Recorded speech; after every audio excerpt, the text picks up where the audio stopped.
जैसा कि आप सभी जानते हैं कि 2024 लोकसभा चुनाव अब नज़दीक है। ऐसे में सभी पार्टियां तैयारी कर रही हैं। जहां भारतीय जनता पार्टी एक बार फिर से ताल ठोकने की तैयारी कर रही है, तो वहीं सभी पार्टियां लगातार कोई ना कोई योजना बना रही है पूरे चुनाव के लिए। जहां एक और कांग्रेस भी लगातार यात्रा कर रही है और आज एक बड़ी खबर सामने आती है जहां पर वो किसान आंदोलन के साथ जुड़ती हुई नज़र आती है, एक ही तस्वीर में नज़र आती है। लेकिन उन सब से अगर बात करें उत्तर प्रदेश की, तो उत्तर प्रदेश बेहद अहम है। 80 लोकसभा सीटें हैं, सबसे ज़्यादा प्रधानमंत्री देने वाला प्रदेश है और देश की राजनीति में अहम भूमिका निभाने वाला प्रदेश है। ऐसे में अगर उत्तर प्रदेश की बात करें तो भारतीय जनता पार्टी की सरकार है और जो मुख्य विपक्षी दल है वो है समाजवादी पार्टी। ये समाजवादी पार्टी इन दिनों मुश्किलों में है। मुश्किलों में क्यों है ये भी आपको बता दें कि जहाँ विधानसभा चुनाव 2022 की बात करें तो समाजवादी पार्टी ने आरएलडी के साथ चुनाव लड़ा था। ऐसे में उन्होंने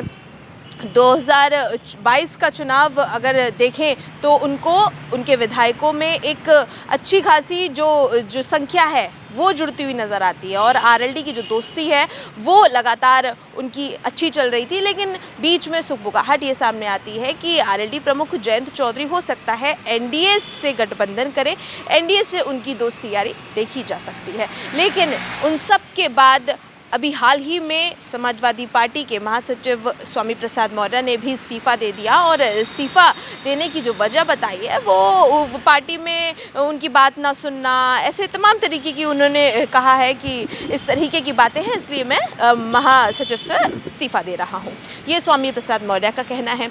लेकिन इन सब के बीच एक और खबर सामने आ जाती है जब सिराथू की सपा विधायक पल्लवी पटेल बगावती सुर में नज़र आती हैं। उनके सुर इसलिए बगावत पे आ जाते हैं जहां एक और वो पीडीएफ फॉर्मूले की बात कर रही हैं कि समाजवादी पार्टी पीडीएफ फॉर्मूले को लेकर चल रही है, लेकिन वो उसका समर्थन नहीं, मतलब पीडीएफ फॉर्मूले को फॉलो नहीं कर रही है और वो जो है पीडीएफ फॉर्मूले को फॉलो करना चाहती है। वहीं दूसरी ओर उन्होंने कहा कि अगर राज्यसभा की बात करें तो राज्यसभा में समाजवादी पार्टी ने जो अपने प्रत्याशी उतारे हैं उनका मैं समर्थन नहीं करूँगी। खास तौर पर समाजवादी पार्टी से उन्होंने जो राज्यसभा के प्रत्याशी उतारे हैं उसमें से सबसे पहले नंबर पर आती हैं जया बच्चन, दूसरे नंबर पर अगर बात करें तो आलोक रंजन की बात होती है और तीसरे नंबर पर रामजी लाल सुमन। ये तीन नाम हैं जो समाजवादी पार्टी राज्यसभा के जो चुनाव है उसमें अपने प्रत्याशी रख रही है। ऐसे में जया बच्चन को लेकर समाजवादी पार्टी मुश्किलों के घेरे में है क्योंकि जया बच्चन को लेकर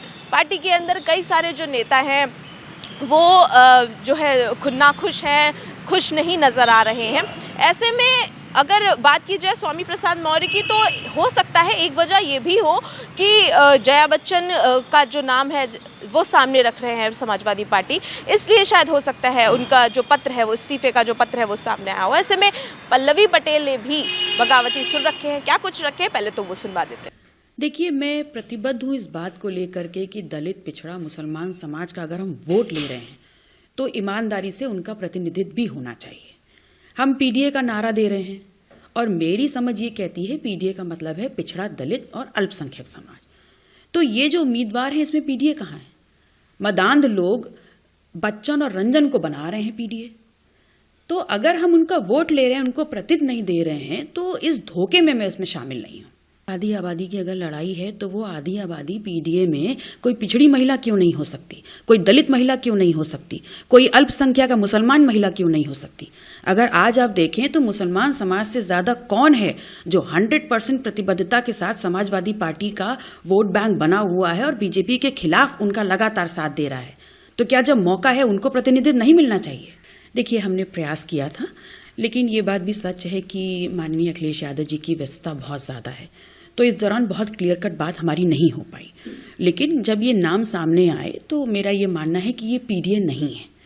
अगर हम पीडीए का नारा दे रहे हैं तो पिछड़े, दलित, अल्पसंख्यक, मुसलमान समाज को प्रतिनिधित्व मिलना चाहिए।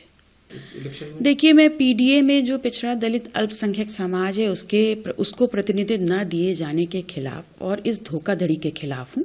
मैं इस धोखाधड़ी में शामिल नहीं होंगी।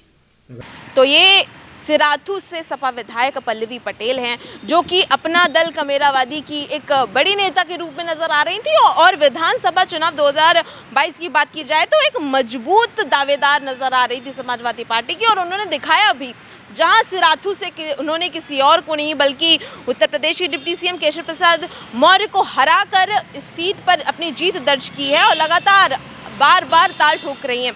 तो वहीं समाजवादी पार्टी से वो पीडीए फॉर्मूले के साथ साथ जो राज्यसभा सदस्य जो नामांकित करने की जो घोषणा की है समाजवादी पार्टी ने, उससे नाखुश नजर आ रही हैं और कह रही हैं कि देखिए भाई, अगर बच्चन और रंजन की लड़ाई सामने आएगी तो मैं साथ नहीं दूंगी। ऐसे में समाजवादी पार्टी के लिए तो मुश्किलें बढ़ ही रही हैं। क्या कुछ होगा वो सब आप देखेंगे R9 पर। मैं निधि मिश्रा, कैमरा पर्सन सुधीर के साथ। नमस्कार।